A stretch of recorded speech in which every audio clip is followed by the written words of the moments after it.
Hello दोस्तों, तो स्वागत है आपका आपके चैनल द सिग्मा सीट पे। तो आज हम लोग बात करने वाले हैं भाई एसबीआई क्लर्क प्री एग्ज़ामिनेशन के ड्यूरिंग जब आपका एग्ज़ाम चल रहा होगा तो आपको किन बातों का ध्यान रखना होगा। पिछले 2 साल मैंने जो भी एक्सपीरियंस गेन किया है, चाहे प्री का एग्ज़ाम हो चाहे मेंस का, भाई एसबीआई क्लर्क मेंस मैं दे भी चुका हूँ पिछली बार। प्री की तो बात छोड़ो, मैं कोई शो ऑफ नहीं कर रहा, जस्ट बता रहा हूँ कि ये सब बातें टीचर्स भी नहीं बताते भाई। जो स्टूडेंट सही से देता है एग्ज़ाम वही से बता सकता है। और मैं पोस्ट ग्रेजुएट हूँ तो मैंने पढ़ाई भी ढंग से की, ऐसा नहीं बैंक नहीं निकल रहा वो अलग बात है, पर एक्सपीरियंस जो है मेरा वो मैं शेयर कर रहा हूँ। तो प्लीज़ आप लोग ध्यान से सुनिए और समझिए इस बात को। मेरा बस ये कहना है भाई कि सबसे इम्पॉर्टेंट चीज़ अगर हम क्वांट सेक्शन से भी शुरू करें, ठीक है, टाइम वेस्ट किए बिना। पहला सेक्शन जैसे मान लो अगर क्वांट भी ओपन होता है, क्योंकि इंग्लिश जैसे क्या है कि आप लास्ट के 10-15 सेकंड बचे हैं, आपका एक एरर बचा है या फिलर बचा है, तो आप कर ही सकते हैं क्लिक। सपोज़ करिए कि आपका क्वांट ओपन होता है और आप स्टार्टिंग के 5 क्वेश्चन से नंबर सिस्टम है, नंबर सीरीज़ है सॉरी, जो मान लो मिसिंग या रॉन्ग कुछ भी है, आपने एक बनाया, दूसरा बनाया, बना चला गया आपका 10 सेकंड 15 सेकंड में बन गया, आपको सीरीज़ का पैटर्न आ गया, पता चल गया। तीसरा क्वेश्चन जैसे ही आया आपको लगा कि यार स्पीड मैथ तो 15 या 20 क्वेश्चन जितने भी आए उतना तो मुझे कर ही लेना है। उसके बाद एक डीआई बना के फिर अर्थमेटिक मैथ्स में लोगों का जैसे वीक होता है तो सोचते हैं कम बनाएंगे, पर स्पीड मैथ और डीआई पूरा कर लेने के चक्कर में परेशान रहते हैं। जैसे ही 2 सीरीज़ बनाने के आप तीसरे में पहुँचे, सपोज़ करिए वो सीरीज़ नहीं बन रही, आप वहाँ पे ऐसे कोशिश कर रहे हैं कि 2 का डिफरेंस हो गया, 5 का डिफरेंस हो गया, अरे यार अब क्या होगा क्या होगा, ऐसे करते करते रहते हैं आप। और आप उस बीच टाइम नहीं देखते और आपका माइंड एकदम फोकस रहता है सीरीज़ पे कि यार क्या हो रहा है भाई, 2 का सीरीज़ है, ऐसे इंसान करता रहता है। मैं एक्चुअली बता रहा हूँ जो होता है कि 2 का डिफरेंस है, 5 का डिफरेंस है, क्या बनेगा क्या बनेगा, ऐसे आप करते रहते हैं और आप स्किप नहीं कर पाते। सबसे इम्पॉर्टेंट चीज़ है भाई, मैं बहुत ही एक्सपीरियंस से बता रहा हूँ इस चीज़ को, प्लीज़ प्लीज़ उस चीज़ को तुरंत स्किप कर देना माउस से। ये कोई भी ऐसा टीचर इतना समझा नहीं सकता बारीकी से, मैं बता रहा हूँ। बस बोलते हैं कि स्किपिंग एन आर्ट, ऐसे आर्ट बोलते हैं, इसको अप्लाई करना आना चाहिए भाई सही मायने में। ये सबसे ज़्यादा होता है स्पीड मैथ के दौरान, क्योंकि कभी कभी बच्चे सिंप्लीफिकेशन तक में फंस जाते हैं। जैसे अभी मैं लाइव मॉक बता रहा हूँ आपको, परसों जब का था ओली बोर्ड का या किसी का था, आई डोंट नो, मुझे याद नहीं। उसमें समथिंग था 59 इंटू एक नंबर था, होल अपान में 2 नंबर्स थे, 17 और इंटू 173 करके। अब इतना छोटा सा सिंप्लीफिकेशन था पर वो समझ नहीं आ रहा था मुझे किस नंबर से कटेगा। ऐसे मैं 31 के आसपास तक चला गया, कोई नंबर से कटने था। अब वो कट भी रहा था क्योंकि आंसर एकदम एग्जैक्ट नंबर आ रहे थे, कोई पॉइंट में नहीं आ रहा था। तो इस वजह से मेरा टाइम बहुत वेस्ट हुआ।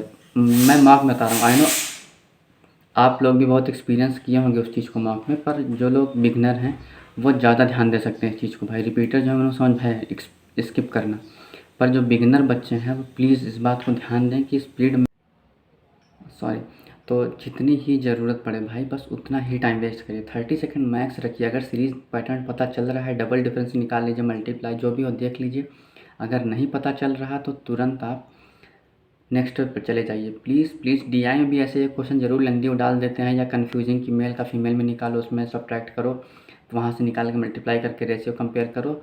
उससे भी बचना है। भले क्लर्क का पेपर है बट वो किसी किसी शिफ्ट में भाई डाल देते हैं।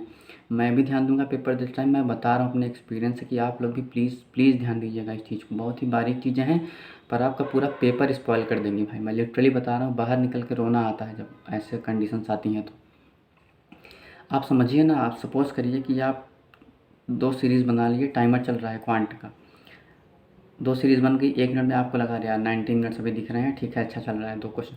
तीसरे सीरीज़ में आपने शुरू किया, आप टाइम ख़राब करते गए, ऐसे करते करते आपको पता नहीं चलता भाई कब 1.5 से 2 मिनट ख़राब हो जाता है और वो 17 से सीधे 16 पे दिखा लेता है कांटा 2 मिनट का कट के, क्योंकि उल्टा चलता रहता है टाइमर। आपको लगेगा फिर यार 16 मिनट बचे, अभी तक 4 मिनट खा लिए, मैंने सिर्फ 2 क्वेश्चन किए हैं। इस हड़बड़ी में फिर आप करते तो चले जाएंगे स्पीड में, मगर आप सिंप्लीफिकेशन में कितनी गलतियां कर देंगे आपको आइडिया भी नहीं था, क्योंकि आप पैनिक कर चुके हैं। अल्टीमेटली आपका सबकॉन्शियस माइंड जो है वो अंदर ही अंदर पैनिक हो रहा है कि मैं 1.5 मिनट ख़राब कर दिया है, और आप इस समझ नहीं पाते। अल्टीमेटली आप 3-4 क्वेश्चन गलत कर ही देते हैं क्वांट सेक्शन में, जो कि आपके माइनस मार्किंग में आप समझ सकते हैं कि वो 5 नंबर ले लेगा।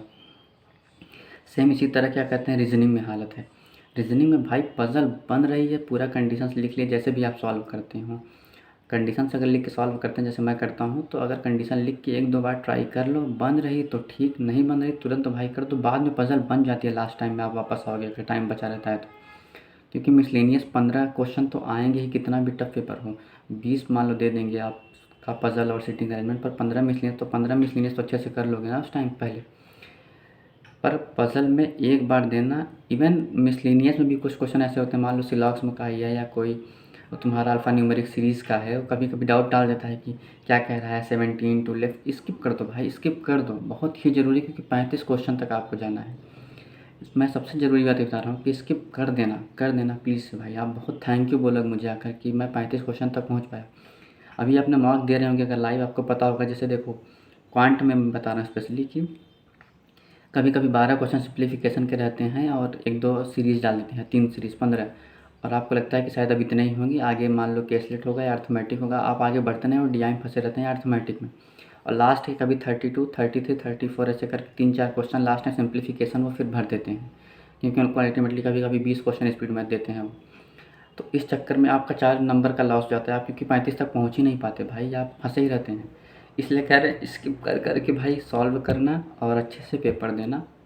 मेरा पेपर 1 तारीख को है, आई एम सॉरी गाइस, इसकी वजह से मेरा पेपर 1 तारीख को था, मैं प्रयागराज हूँ तो मेरा टाइमिंग अभी चेंज हो गया, 28 को हो गया है, 1 बजे मेरी रिपोर्टिंग है, आई थिंक 3rd शिफ्ट है वो। बाकी जिनका जिस शिफ्ट में अच्छे से पेपर दीजिए भाई, मुझे मत बताइए सब कमेंट में कि क्या शिफ्ट है क्या नहीं, मुझे उससे कुछ लेना देना नहीं, इनफैक्ट किसी को लेना देना नहीं होता। क्या है यार ज़िंदगी, किसी को कुछ लेना देना नहीं होता भाई, सब अपना काम कर रहे हैं, तो किसी को शिफ्ट और अपना बताने की ज़रूरत नहीं, किसी को कुछ फ़र्क नहीं पड़ता। बाकी अच्छे से पेपर दीजिए भाई, इस बात को बहुत ध्यान दीजिए। मैं वीडियो इसीलिए बना रहा हूँ आज 19 तारीख को, क्योंकि अभी भी 2 दिन हैं। आप लोग इस बात को अच्छे से बैठा लीजिए और मेहनत करते रहिए। बाकी बाय बाय, एंड चैनल पर नए हो तो प्लीज़ सब्सक्राइब करके वीडियो को लाइक कर दीजिएगा भाई, और अपना कमेंट छोड़िएगा अगर वीडियो समझ में आया तो bye bye, and please subscribe है, बाय।